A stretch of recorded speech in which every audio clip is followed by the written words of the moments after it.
నా తల్లి గర్భముని నన్ను కోరితివి, విశ్వాస గృహములో నన్ను చేర్చితివి.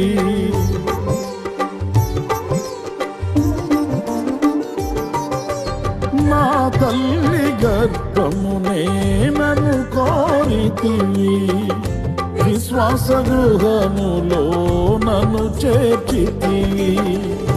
అమృత జలమైన నీ నోటి మాటలతో నిఖిల జగతికి నన్ను పంపినావు, ప్రకటింప నీ చరితం. నా జన్మ నిజ ఫలితం, ప్రకటింప నీ చరితం. నా జన్మ నిజ